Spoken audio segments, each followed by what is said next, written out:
So now, we worked last week on coming into the clinch position from a fighting stance, just the most basic of dig entries into our clinch.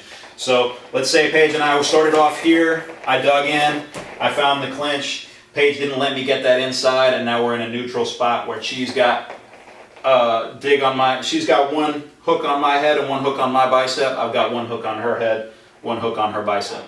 We've got a handle here and a handle here. Let's turn around a bit so that you can see. Okay. So I've got a handle here and I've got a handle here. I can steer Paige like this, so I can push her head this way and I can pull down on the arm. Or I can go the other way. If I want to steer like this, like a bus steering wheel, I can push up on this arm and pull on the head. So I've got two handles here, like a steering wheel. I can pull her down this way, and if I'm pulling this way, then she's going to go into this knee. As I bring this clinch knee up, the knee's going to come up, and then it's going to close like a door.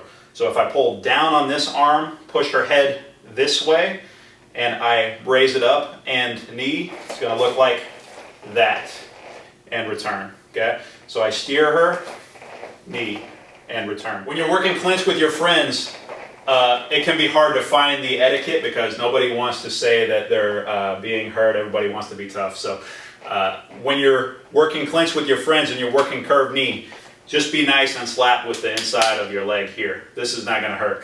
When you're in a fight, of course, you're going to turn that clinch knee so that the pointy part of your knee lands, bang, and you come up, close the door, and hit with the hard part of your knee so that you cause a lot of damage to your opponent. But when you're working with your friends, you're just going to slap. Now, if I want to go the other way with it, if I just came into the clinch, I've still got my lead foot as my lead foot, and I've still got my rear foot as my rear foot. So instead of what I just did was pull this way, instead, if I want to go into what's my lead foot, which for me is right now is my right knee. For you orthodox people, it's going to be your left knee. But if I want to go into this knee, I'm going to push up on the bottom of this arm with the palm of my hand. Remember, you're going to have your gloves on, so this palm is going to be steering them this way. And I'm going to, from the crown of Paige's head, I'm going to pull this way, so their head is being pulled this way. The head is the best handle in the clinch that you have.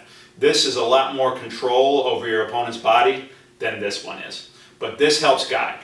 So instead of steering this way like we did last time, I'm going to push and steer this way. And as I do that, I'm going to switch my feet around so that this becomes the rear knee so that I can get some power. After I do that, okay, so I'm going to be pushing here, switch my feet. I'm going to raise was my lead foot, raise that knee up, close it like a door, and come back. Okay, so as I push and pull, knee, and back. After you throw this curved knee, it can be best to come into a square stance. You don't want to come down, throw a knee, either knee, and end up in a stance where you have a front foot step way out here. I'm gonna have you do it the wrong way to show them. So now, if we're in the clinch here, I can either attack the inside of Paige's front leg here and set her off balance this way, or I can attack the outside of it and send her there. Okay? So you don't want one foot too far forward when you come into the clinch, because that leg can be attacked and you can be set off balance very easily. So when you come into the clinch, you want your feet to be more square. They don't need to be exactly square, but you want them to be more square so there's not so much stagger to your feet. So after you come off of this curved knee, boom, maybe you land here. So your feet are more or less next to each other. So after you've gotten this curved knee, you can come back to a neutral clinch position. You can start working for some other things, some turns, some dumps, maybe some more knees if you really like the knee.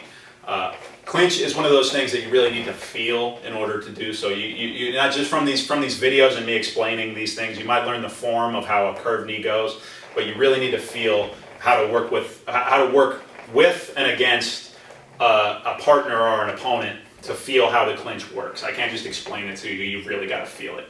But once you do, then a lot of this is going to make a lot more sense. Hey guys, thanks so much for watching. We enjoy making this content for you. Please hit that subscribe button. It should be over here somewhere.